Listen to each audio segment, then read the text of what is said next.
मुफ्ती Tariq Masood special. शादी के बाद क्या जेवरात पहनना ज़रूरी है? क्या ख़वातीन के लिए शादी से पहले या शादी के बाद जेवर पहनना कोई ज़रूरी है?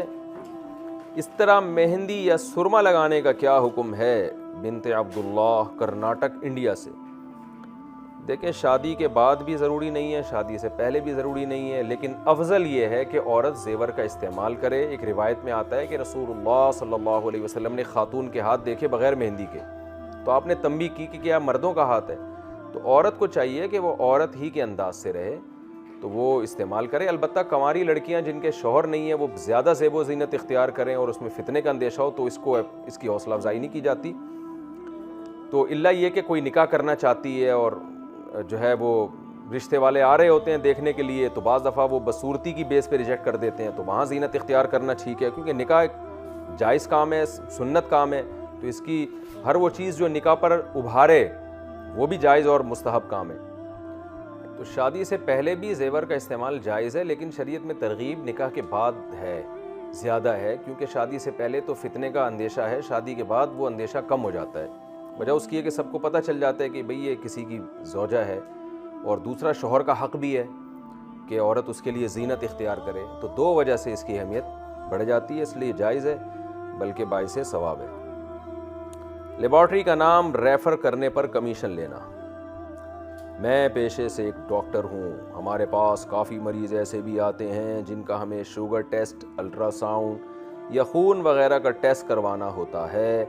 बहुत सारी लैब ऐसी हैं जिनसे हमें ये ऑफ़र की जाती है कि आप अपने मरीज़ को हमारे पास टेस्ट के लिए भेजें, जिस पर हम आपको 20% कमीशन देंगे। तो ये कमीशन लेना किस हद तक जायज़ होगा?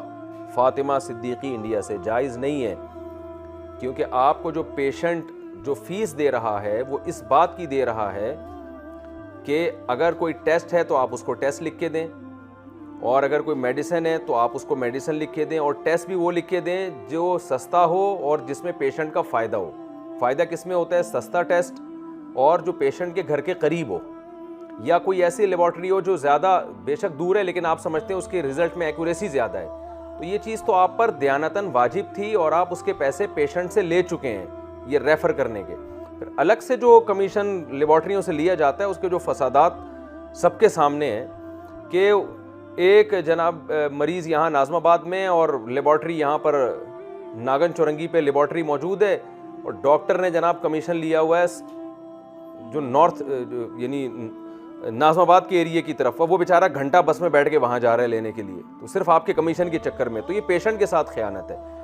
और बाज़ दफ़ा ये होता है कि एक लेबॉर्ट्री सस्ती है और उसका रिज़ल्ट भी अच्छा है, एक्यूरेसी उसमें ज़्यादा है, लेकिन आप सिर्फ अपने कमीशन के चक्कर में कहीं और पेशेंट को भेज रहे होते हो। तो ये सारा सेटअप ही गलत है। तो इसलिए आप अपनी फ़ीस बढ़ाकर पेशेंट से पैसे ज़्यादा ले लें, बेशक वो हलाल होंगे। गैर अखलाकी तो है पेशेंट को न छोड़ना, लेकिन वो नाजायज़ नहीं है।